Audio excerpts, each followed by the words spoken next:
tous et à toutes. Bonjour à tous et à toutes. Petite vidéo, on va comparer aujourd'hui une cartouche en calibre 12 avec une cartouche en calibre 20. Et bien on se rend compte d'une première chose à vue d'œil là, c'est que la cartouche en calibre 12 est déjà plus grosse qu'une cartouche en calibre 20. Donc ça veut dire quoi? C'est que là on a un chiffre plus petit et là un chiffre plus grand. Donc dans le domaine de la chasse, quand tu as un chiffre qui est grand, c'est une cartouche qui est plus petite. Tu vois, 20, 12. Donc c'est la différence déjà de diamètre. On regarde bien qu'une cartouche en calibre 20, une cartouche en calibre 12, au départ, on ne fait pas tellement de différence.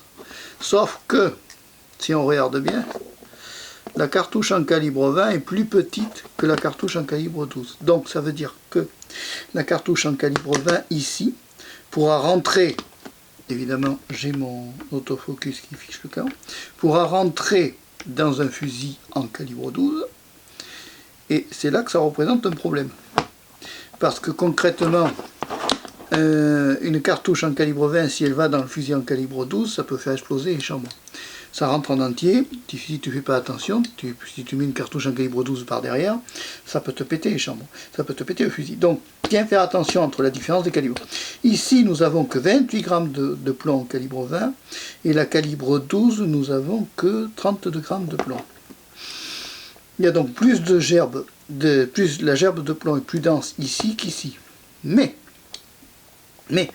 en calibre 12, tu auras un recul, c'est-à-dire ici, calibre 12, en calibre 12, tu auras un recul plus conséquent qu'en calibre 20. Voilà, le calibre 12 d'ici sera plus conséquent qu'un calibre 20. Voilà. Ensuite, il faut savoir une chose, c'est que la gerbe de plomb sera plus dense et plus épaisse, plus large dans un calibre 12 que dans un calibre 20 aussi. Hein? La gerbe de plomb est plus conséquente puisqu'il y a plus de plomb dans une cartouche en calibre 12 qu'une cartouche en calibre 20. Mais ça n'empêche qu'on peut faire des magnifiques coups de longueur avec le calibre 20 avec un recul beaucoup moindre. Celle qui va reculer le plus par rapport au calibre 20, c'est celle du calibre 12, bien sûr. Le fusil en calibre 12 recule plus qu'un fusil en calibre 20, ça c'est incontestable. L'avantage du calibre 12, c'est que c'est un calibre que l'on trouve partout. Maintenant, le calibre 20 est un calibre qui monte et que l'on trouve à peu près partout dans toutes les bonnes cartoucheries. Hein. Après, au niveau balistique, c'est similaire, quasiment, au point de vue des portées. Il n'y a pas tellement de différence entre le calibre 12 et le calibre 20. Au point de vue de la portée de la gerbe de plomb. La gerbe de plomb est un peu plus étroite dans le calibre 20, donc un peu plus longue en longueur que celle du calibre 12. Le recul est bien moindre sur le calibre 20 par rapport au calibre 12.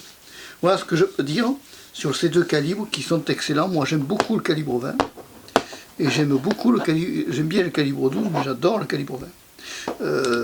Pour les tirs répétitifs, il vaut mieux utiliser un calibre 20 qu'un calibre 12. Ça fait moins mal à l'épaule. Voilà. Après, il ne faut pas hésiter à prendre des